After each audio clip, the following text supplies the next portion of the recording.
What's good, everyone? OJ here. Welcome back to another video. Today we've got some interesting information for you guys, but before we get into that, please make sure you hit that like button and also subscribe if you are someone new, as I drop new gaming videos every single day, 7:30 a.m. Eastern time, and also have live streams 6 days out of the week. Now, with that out of the way, let's go ahead and get into the first bit of information here, and we're talking about the Nintendo Switch Pro. Now, here's the thing with this, guys. I said anytime that I get new information or that I see information that I feel is worth talking about, I will definitely let you guys know, because at least 3 to 4 times each time that I stream, I have people coming in asking me, hey OJ, what's the update on Switch Pro? When's Switch Pro coming? This needs Switch Pro, that needs Switch Pro. So I get it all the time, and I always say during my live streams, hey look, whenever I find information, I'll let you guys know. Well, this is one of those times. Now, Switch Up on Twitter, he's a fantastic Nintendo Switch content creator. He has nearly 200,000 subscribers, but his Twitter reach isn't as much. He has less than 3,000, and this was actually posted on June 25th, so not too long ago, but he said this. It was 3:10 a.m. where I live, but obviously he's in the UK, so it was morning time or afternoon time or right around then where he's at. But he said this: no Switch Pro in 2021. Reliable peripheral manufacturing source from China working on products to be adapted for it says they've been told 2022 global market release. Let's hope it's wrong. And then upset face or whatever, kind of smirking downside face. So it's one of those things to where I'm looking at it this way. Obviously, things can go up in the air, right? When it comes to a dynamic product like a Switch Pro, like a revision, these type of things can happen. It could be 2022. It could be pushed to that. They might have said, hey, you know what? We want to have a 2021 launch, and people were getting their information from that, but something came up or something else happened, or they feel that they need to push it out, or whatever the case is. This is something that's very normal when it comes to the gaming industry, whether it's new products, whether it's accessories, whether it's video games, heck, even consoles have been delayed out when it comes down to it. So it's not something that is out of the question when it comes down to it. And that doesn't mean that other people that have reported and said that they have sources for 2021 are wrong. Things are dynamic and things can change. Now, I know it might look like that for some people, and I've received information myself that it was going to be 2021. But once again, things can change. And of course, he's saying that he hopes that they're wrong, or maybe something is off there. Now, for those who don't know, the Nintendo Switch Lite was actually leaked through a peripheral for the most part. Outside of people talking about it, like the first actual solid evidence, I guess anybody could say, but everyone thought was fake, was a peripheral, was the Switch Lite case. And people just said, oh, it was doctored, or oh, it was for something else. Maybe it was for like a tablet or a smartphone. Nobody believed it, and then it ended up being actually true. So I wouldn't just sit here and disregard this. I know that a lot of people have been disregarding this. This picked up almost no traction on Twitter, only 23 likes, 2 quote tweets, and 2 retweets, from Switch Up. I think it was because of the time that it went up, obviously 3:10 a.m. West Coast time, and also that'd be like 6 in the morning, so maybe people just didn't see it. And of course, Switch Up does not have the biggest traction on Twitter with less than 3,000 followers, but once again, he does have a large following on YouTube with nearly 200,000 subscribers. So I don't see him to be the type of person to make up information to put out there for clout or something like that, because this could have easily been made into a big video or something for him to do that. But I just don't see his channel as that based on the time that I've been watching him and looking at his tweets on Twitter and all of that. So I don't think anybody is lying. I don't think anybody is necessarily wrong or not. I just think that this is a dynamic situation and things can change. Things can maybe be 2022. You heard that. And then all of a sudden things kind of get fast tracked, and now it's going to be 2021. I mean, it could just be 2022.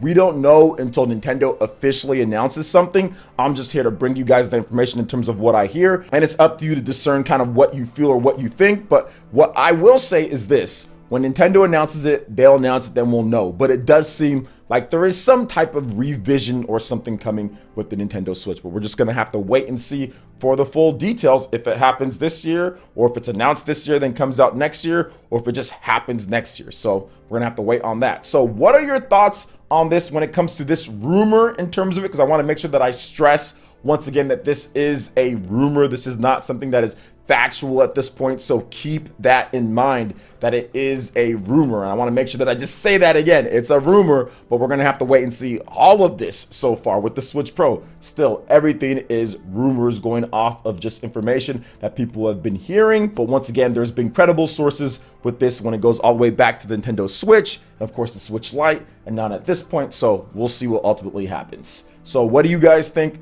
Let me know in the comment section below. All right, now moving on to the next topic here. It does seem like the rumored, or more like listed, Castlevania Advanced Collection is more to being a reality, because we've got some new information on that. We've got ratings in Australia and also an updated rating for the PC in Korea. So it looks like it's happening, and I'll tell you guys why I think that based off of this. So let's go over the original article, because there was an update on this. So the original was Australian classification has rated an unannounced Castlevania Advanced Collection. The name suggests publisher Konami plans to release a collection of the Castlevania games originally released for the Game Boy Advance. 3 Castlevania games were released for the Game Boy Advance from 2001 to 2003, Castlevania Circle of the Moon in 2001, Castlevania Harmony of Dissonance in 2002, and Castlevania Aria of Sorrow in 2003. And here's the update. So that was something that we discussed before, but this is the update that kind of adds on to this. So the Game Rating and Administration Committee of Korea has rated Castlevania Advanced Collection for the PC. So why is this something to where it makes it seem like it's very likely?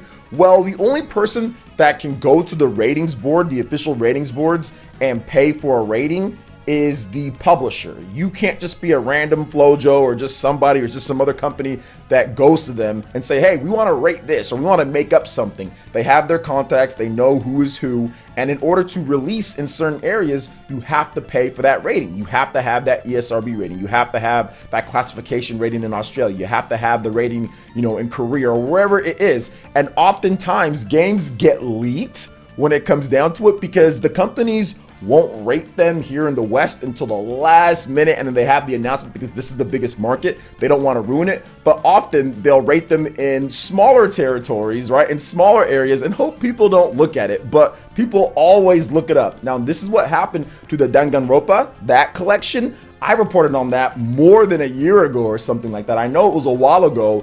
People are like, where is it at? Where is it at? Well, I knew it was coming based off of the ratings that was leaked, or not even really leaked, that was listed on there. So this kind of falls in line with that. And there's been a number of other games that have came out in terms of what's happening based off of these ratings, because there's no way Konami, that company, would pay for ratings in multiple different areas that you got to actually pay physical money for. There's no way they'd pay for it and not actually go through with it when it comes down to it. There's definitely something there. They have to submit it. So that's why this Castlevania Advanced Collection is probably correct. And we already talked about how it's probably going to be coming to Switch and probably Xbox and PlayStation. It's probably coming to everything for the most part. It's just the GBA game. So this is definitely good to see, and it gives me 99% confidence that there will be a Castlevania Advanced Collection announced sometime this year, and it'll probably release this year, and then next year they'll probably release a Castlevania DS collection with all the different games that are there and just put it on all the different systems. So it looks like they wanted to go one by one. The old school Castlevania games in a collection first, now the advanced games, then on to the DS games, and just layered it one by one. So that was something that I kind of knew was going to happen when they announced the first Castlevania collection. It was kind of already told, or it looked like, based on their website, that they're going to have more collections. So I wasn't really too worried when people were upset that there wasn't other games from like the Game Boy Advance or the DS on there, because I was thinking they're probably just going to release them later down the line. So looks like that's going to be happening. So what are your thoughts on this when it comes to the Castlevania Advanced Collection? Would you like to see this actually come out? Would you be picking it up? Let me know your thoughts in the comment section below. All right, and moving on to the final topic here, guys. I did want to briefly go over the JRPG explosion that Falcom went over recently. So there was a big celebration, the 40th anniversary of Falcom, and they announced a bunch of games in collaboration with Nippon Ichi Software, or NIS, here in America, to bring them over to the West. Now, it would take me too long to go over everything in depth and all of that, so what I'll do is I'll leave a link for you guys in the description, and you can see all the details on these Legend of Heroes games that are coming over to the Switch. But I just wanted to go over each one and give you guys some rough release dates for the games, or release windows more like it. So we have The Legend of Heroes Trails into Revere coming to the West in 2023 for the PlayStation 4, Nintendo Switch, and PC. Then we have The Legend of Nayuta Boundless Trails coming to the West in 2023 for the PlayStation 4, Switch, and PC. After that, we've got The Legend of Heroes Trails of Azure coming to the West in 2023 for the PlayStation 4, Nintendo Switch, and PC. Then The Legend of Heroes Trails from Zero coming to the West in the fall of 2022 for the PlayStation 4, Nintendo Switch, and PC. Now, I know some of you guys are wondering, wait a minute, these are like a year out plus, like almost 2 years out, or 2 years out for some of them. But I think they just wanted to announce them because people have been asking for them for a long time, and they're letting people know that they're working on all of them. And I pray for these translators because this seems like it's so much work, and I think that's where they're dealing with all this. It's a lot of work. Plus, you also have to factor in like the space between the releases. You have to give people time because there's going to be a bunch of different games coming out. You can't just release them all at once, because if you do that, that's obviously going to zap sales from each one of them. And once again, it's just not feasible with the translations or localization, I should say. With the localizations, then also having a solid business structure or plans for them. So that's why it just makes sense to let the fans know, like, hey, we're finally working on these. You know, you guys have been wanting them. It's coming, but it's going to take some time, and we're going to space things out just a little bit here. So it sucks that it's 2023 for those that are looking forward to it. But at the same time, we actually got some confirmations that it is happening, and at least a release year for them. So if you want more details on any of these games, which are all really good from what I've researched and from what I've talked about, I've played a bit of some here and there. I'm actually a fan of the Legend of Heroes series. So from what I understand, these are all pretty solid games. And if you want to learn more about them, you can check out the link in the description in terms of what they had to say. So what are your thoughts on all the different topics that we discussed here? From No Switch Pro in 2021, Castlevania Advanced Collection update, and of course the JRPG explosion on the Switch as well with the PlayStation 4 and PC, with Falcom and Nippon Ichi Software going in 2022 and 2023. Let me know your thoughts in the comment section below. All right, guys, that wraps it up for this video here. Check out the links in the description. We've got Twitter. Go and give us a follow on there. Stay up to date on all the latest gaming news and information. Also, make sure you like, comment, and subscribe, and share this video if you can. Thank you guys so much for watching. I will catch you for the next one. Peace.